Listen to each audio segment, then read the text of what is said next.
Bienvenidos a esta nueva entrega. En esta ocasión, como ya les había adelantado, que esta vez nos vamos a centrar en una ponencia especial, en una presentación de la autora Beatriz Busaniche, quien, ella siendo magíster en Derecho de Propiedad Intelectual, nos ilustra algunos detalles de la Ley 11.723.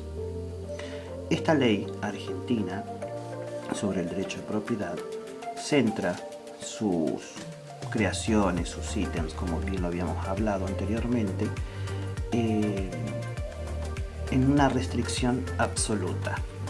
Quiere decir que también es atravesada por diversas leyes argentinas, como por ejemplo el derecho de acceso a la información, el derecho a la educación, el derecho de protección de datos personales.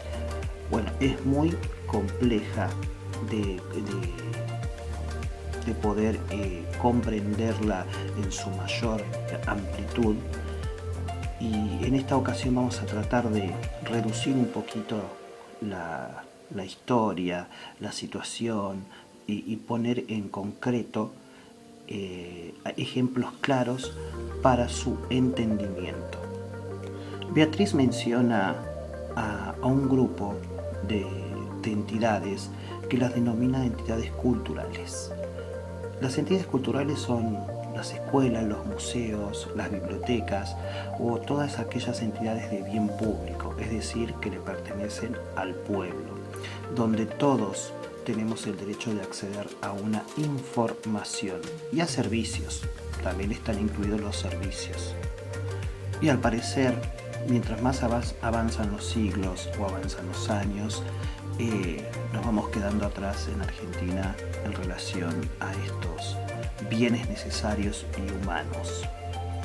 Como dice Beatriz, hay que buscarle la forma jurídica que permita poder igualar todos estos derechos ya mencionados, el de autor, el de acceso a la información, entre otros más, donde las entidades culturales se deben, o nos debemos en el caso de la educación, impulsar este cambio.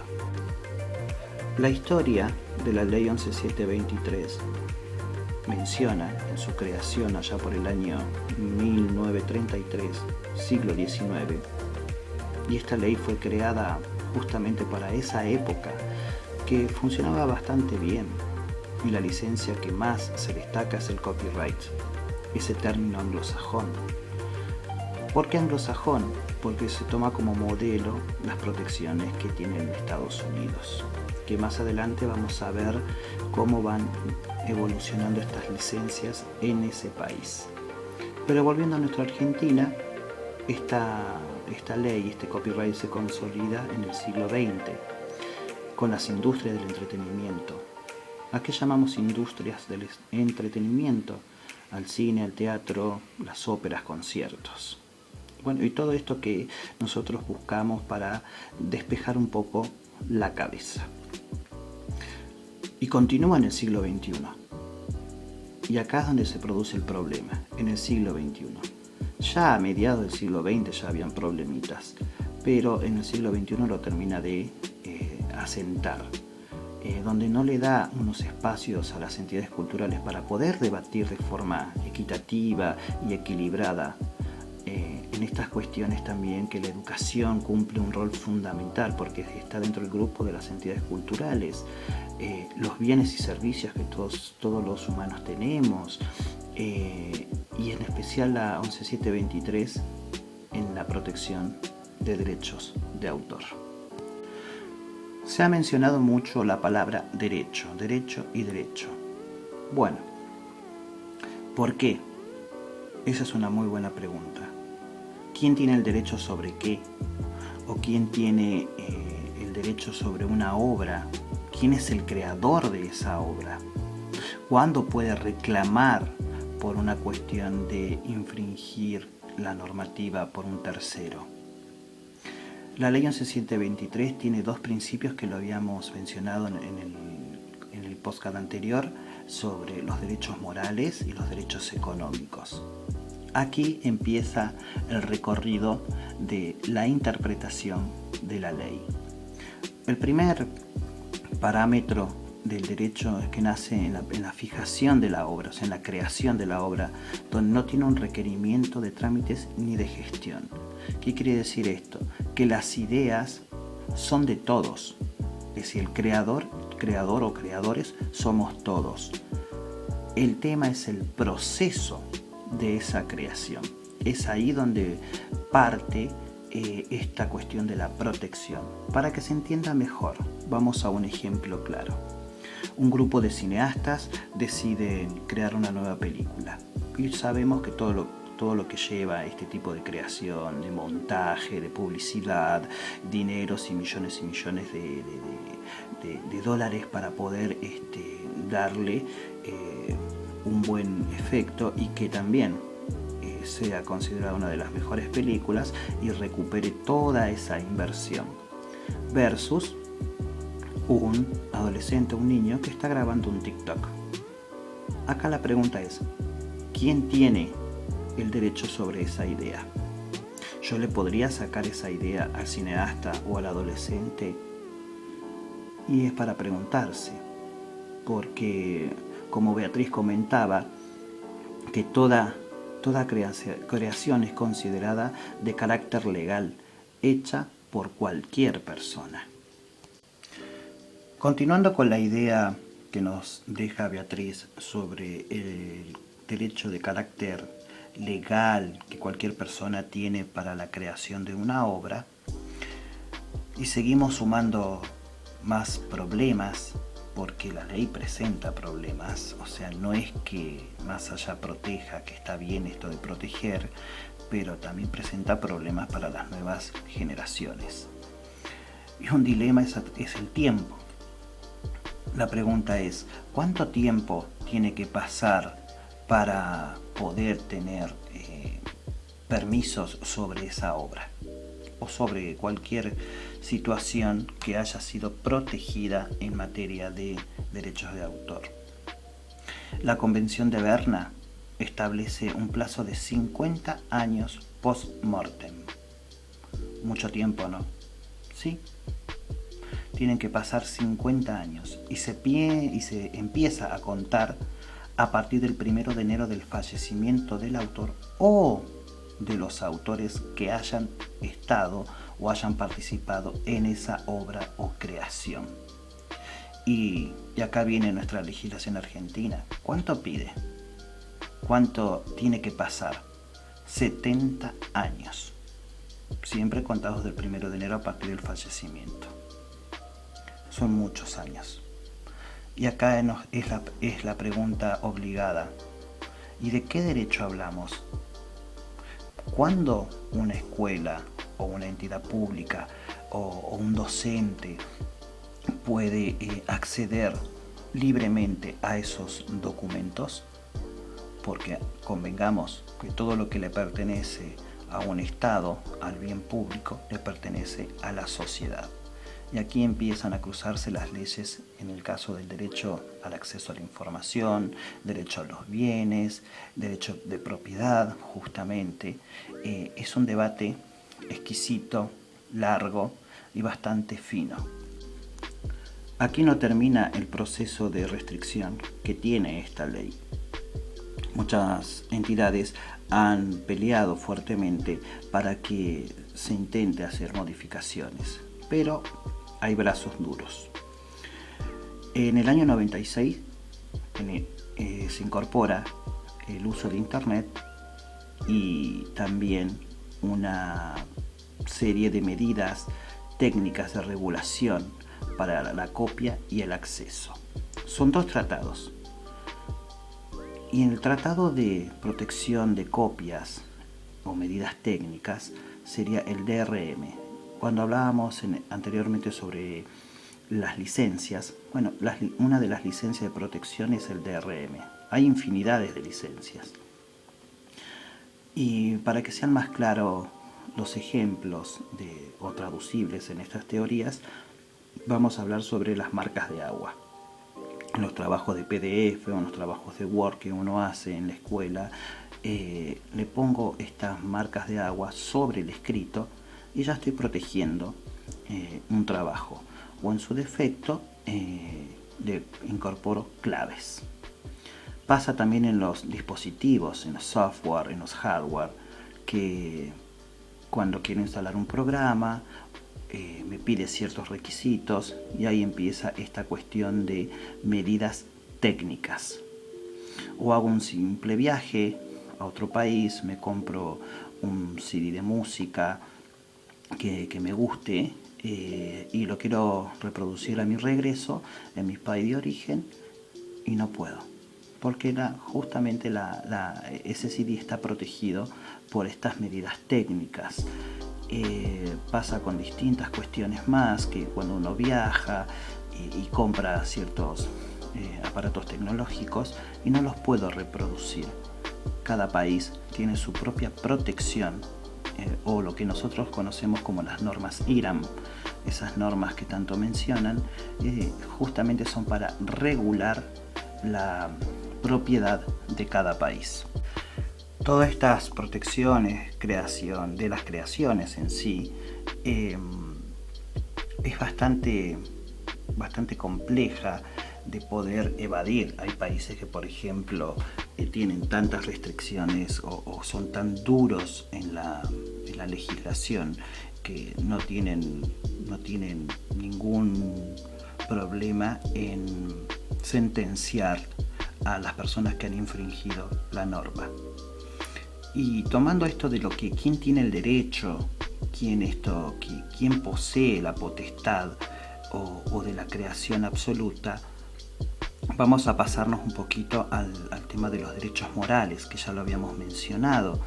Y dice esta cuestión de que la paternidad de la obra, de la integridad, del derecho a oponerse a la modificación de esa obra. Es decir, si yo quiero hacer una adaptación, quiero hacer una traducción, tengo que sí o sí pedir autorización al autor para no manchar su buena honra y honor.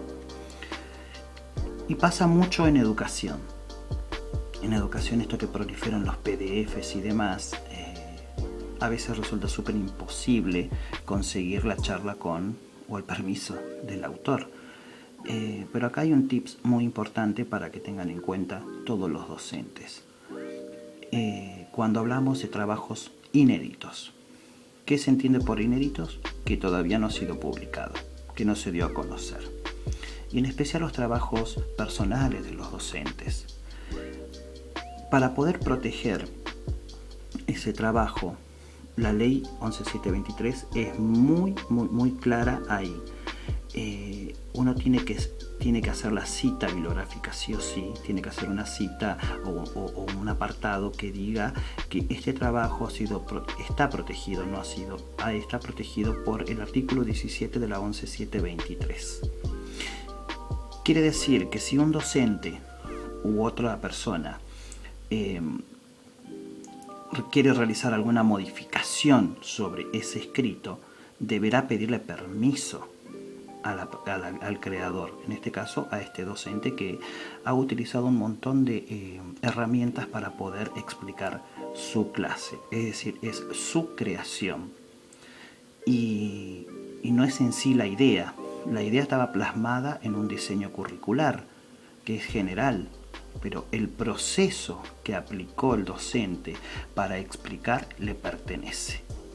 Este artículo 17 lo protege automáticamente, aunque la idea o aunque el trabajo no haya sido publicado. No necesariamente tiene que ser publicado un trabajo para que esté protegido sobre algún hurto, algún robo o alguna copia, y nos debemos la tarea moral, justamente porque son morales estos derechos, porque atentarían a la honra y al buen honor del involucrado. Muchas restricciones, ¿no? Y es así, y seguiremos un poquito más hasta avanzar los años. Para ir en el camino de desenmarañar toda esta situación, van apareciendo distintos actores, distintas leyes que complementan a esta mejora. El artículo 27 de la Declaración de los Derechos Universales y el artículo 15 de la Declaración del Pacto Social, Económico y Cultural establecen como derechos elementales y humanos el acceso a la cultura y a un todo. ¿Y cómo llega a esta conclusión?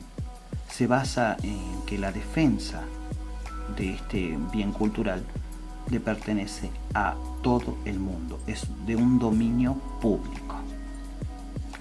¿Y qué hizo para poder solucionar estos temas? Ya entrando a la década de los 70 y 80, se comienza a pensar en software libres, poniendo en contraposo al copyright. Es decir, como no podían evadir el copyright, decidió crearse un cierto patentamiento más libre, más accesible, con menos restricciones y poder darle acceso a todo el mundo.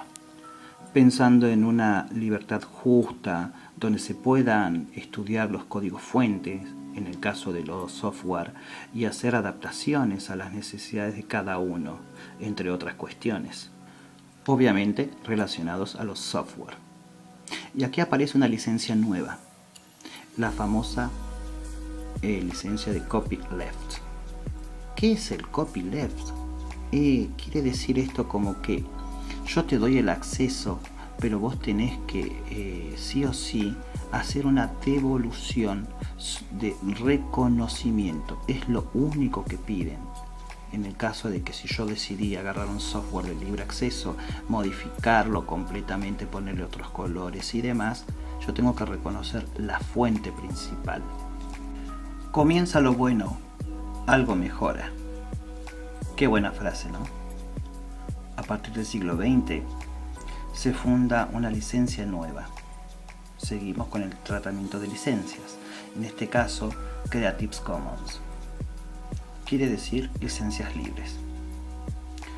Tomando como base esta licencia, se basa en el copyleft, en el libre acceso, en poder darle oportunidades a todos y tiene ciertas características. Por supuesto, esta licencia de Creative Commons tiene una libertad absoluta. Siempre se debe destacar que se deben hacer los derechos a cita, mínimamente por la cuestión moral, ¿sí? Las particularidades de Creative Commons, que es flexible, permite explorar otras formas de diseñar, producir y distribuir obras. Y Creative Commons no es que restringe a los autores o le quita el derecho a su reconocimiento. Al contrario, le devuelve potestades. No quiere decir que le va a quitar ese derecho al ejercicio. También tiene la atribución de autoría, conocida como bajo la sigla BY, ¿sí? B larga Y, siempre del término anglosajón, que quiere decir fáciles de entender, con poco texto legal, es decir, con lo poquito que puedo crear, puedo hacer una combinación de acciones y darlas a conocer, por supuesto, poniendo o anteponiendo esta licencia BY. También el autor tiene acá el derecho o no de dar a conocer esa obra. Así de simple, usando la licencia copyleft, ¿sí? En esto de decir, bueno, yo te lo permito, pero vos me tenés que reconocer de dónde estás sacando esta idea. También está la característica de para los usos comerciales o no. También tenemos en estas cuestiones de licencias que siempre, y volvemos a repetir, es que se deben dar el reconocimiento a derecho a citas. Como dice el dicho, lo bueno dura poco. Hasta ahí habíamos llegado con algo bonito, y vuelven otra vez los problemitas. Fíjense que la OMPI redacta una serie de acuerdos, pero Argentina no adhiere porque jamás modifica la 11723, es decir, sobre la base anterior, en el caso de Creative Commons, Argentina no adhiere. Y entonces empieza nuevamente con esta cuestión de proteger datos y datos y datos y no darle acceso al público en general. Y vamos a centrarnos aquí en la parte de educación o también en las cuestiones generales. El problema de las plataformas. Las plataformas que, a modo de ejemplo, Estados Unidos sí las tiene reguladas, pero Latinoamérica es como decir, estamos en pañales todavía. Las redes sociales. Las redes sociales son legislaciones internacionales, donde Argentina no adhiere bajo su constitución o bajo normas estándares o códigos. Fíjense que cuando publicamos cosas en Facebook, Twitter o demás redes sociales, es muy difícil comprobar a ciencia cierta la legalidad sobre el hecho. Y es atravesada, estas plataformas son atravesadas por la ley argentina, que es la 25.326, la protección de datos personales. Por eso es que se dice que hay que tener mucho cuidado con lo que uno publica en redes sociales, dado que se presta a subjetividades y a conflictos muchas veces innecesarios y otras cuestiones que, más aún si hay menores de edad involucrados. En ese tema hay que tener mucho cuidado. Un dato curioso sobre este tema de las plataformas o redes sociales. Bueno, en caso de plataformas, recordemos que Argentina no tiene una plataforma estandarizada en educación. Últimamente ha incorporado las plataformas de Canal Encuentro, entre las que ya se conocen, y la última que es Juana Manso. Bueno, ahí Juana Manso tiene una particularidad. Se están trabajando todos los recursos que posee esa plataforma y son de libre acceso. ¿Se acuerdan cuando hablábamos de las medidas técnicas de regulación, el DRM? Bueno, fíjense lo que hace Estados Unidos. Y aquí viene algo muy importante. Habrán leído también en los periódicos virtuales que algunas entidades han dado de baja ciertas páginas justamente por el incumplimiento de estas técnicas de regulación. ¿Y qué hace Estados Unidos? Da de baja o suspende la plataforma que han vulnerado los derechos, restringe al máximo y penaliza con toda severidad. Vamos a ir a este caso también de los acuerdos entre Google, que son acuerdos privados. Google sabemos que es una entidad privada, versus con la industria del entretenimiento. ¿Qué han implementado ahí? El Content ID. Traducido sería como, a modo de ejemplo, si yo deseo extraer de Google un PDF, ven que ustedes por ahí dicen, no puedo acceder porque no me permite, justamente por esa regulación que tiene sobre el contenido de clave, es decir, que necesitas un permiso especial para poder acceder a ese documento. Y estos programadores genios han encriptado ciertos nomencladores para que no se pueda infringir la normativa. En Argentina, ¿qué pasa en el mientras? Bueno, sabemos que la ley todavía sigue vigente, han hecho cambios minúsculos y para poder, entre comillas, sostener un poco más en el tiempo la regulación o en su defecto, para poder dar mayor acceso, el Ministerio de Educación crea estas plataformas que ya las mencioné, como sería Paca Paca, Canal Encuentro, Juana Manso, donde ayudan al docente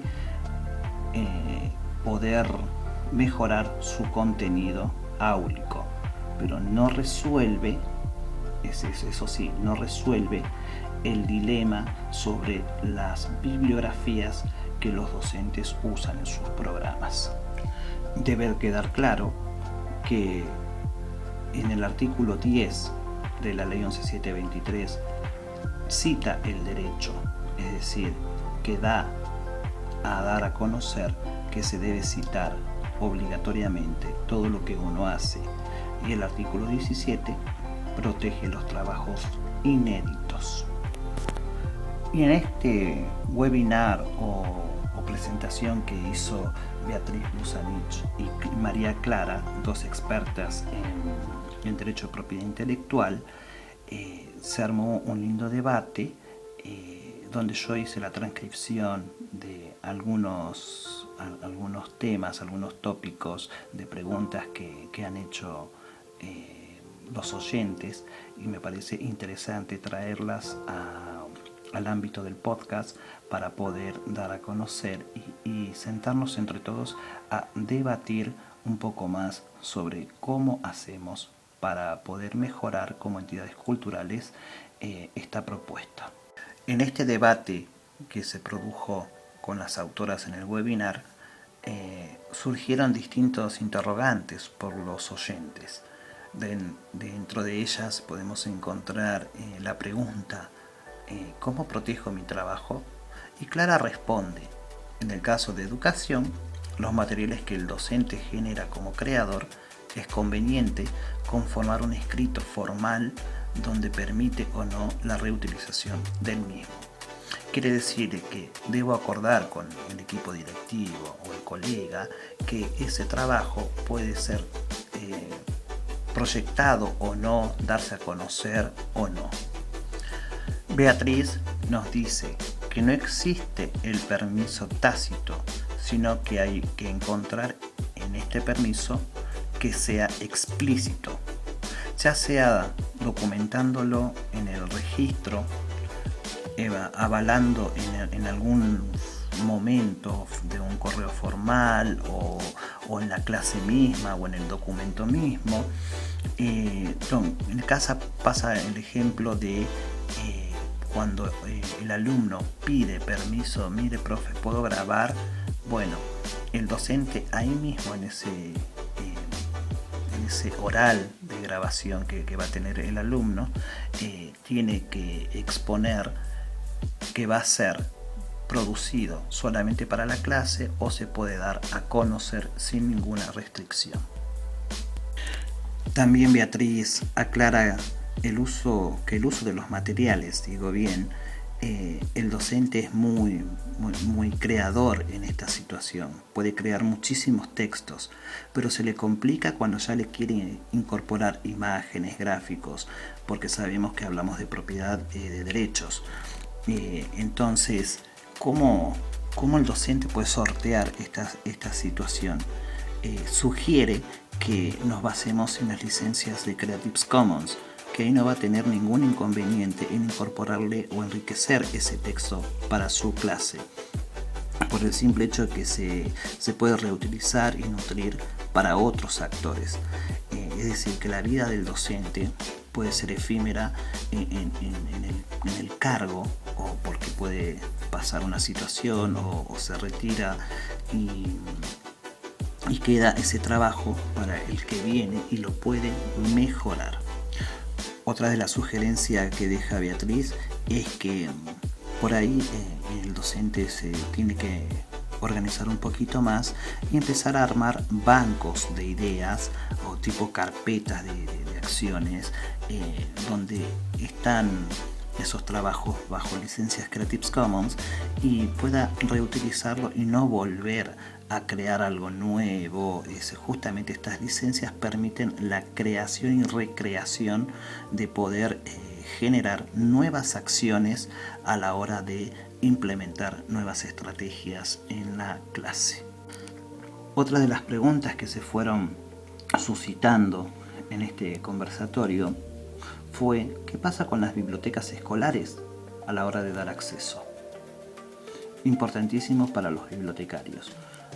¿Cómo hacen para dar acceso si sus colecciones están encerradas por esta pandemia? Quiere decir que nadie puede acceder a la escuela.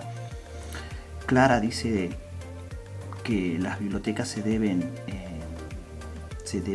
ajustar a la ley y dirigirse a los repositorios ya establecidos por entidades. Quiere decir que los repositorios de bibliotecas nacionales, del Congreso de la Nación, de los repositorios internacionales que han dado libre acceso, deberá remitirse ahí para poder nutrir su clase con los documentos ya existentes.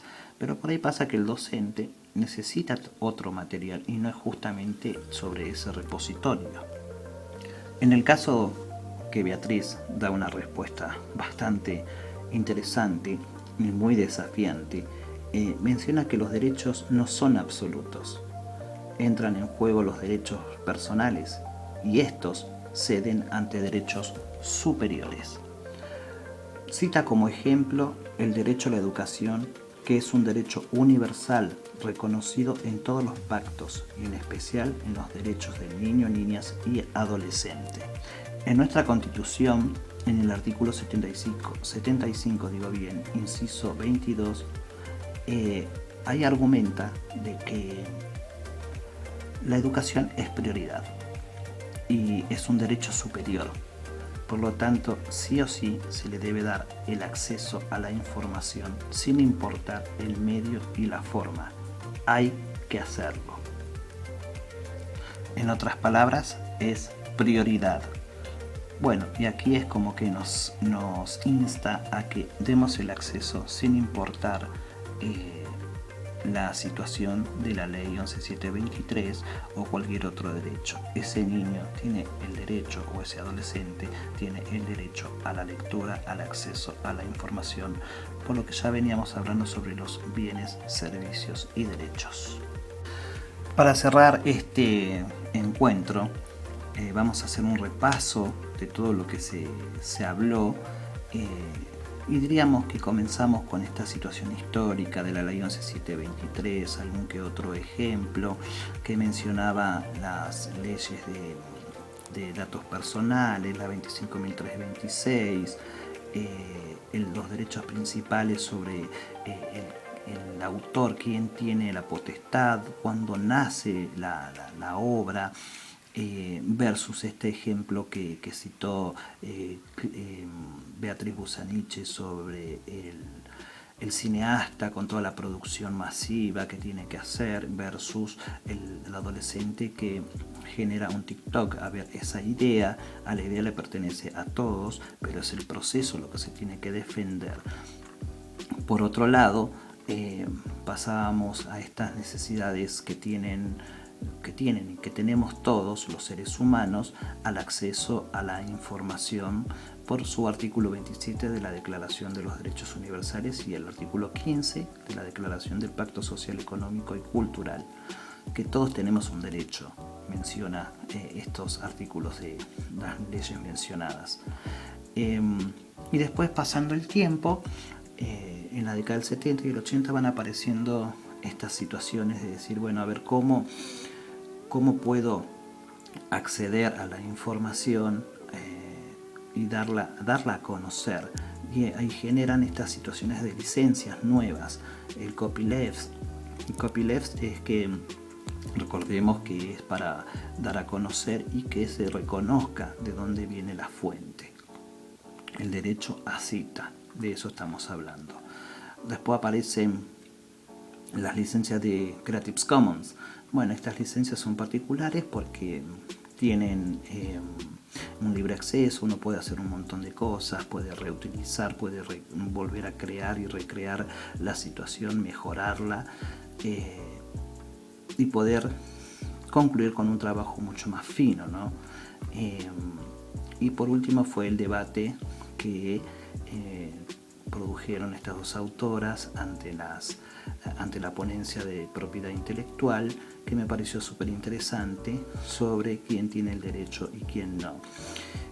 Para cerrar, la idea es, especialmente para los docentes, no se olviden de que en la ley 11723, el artículo 17 protege su trabajo sin necesidad de publicarlo ante una editorial.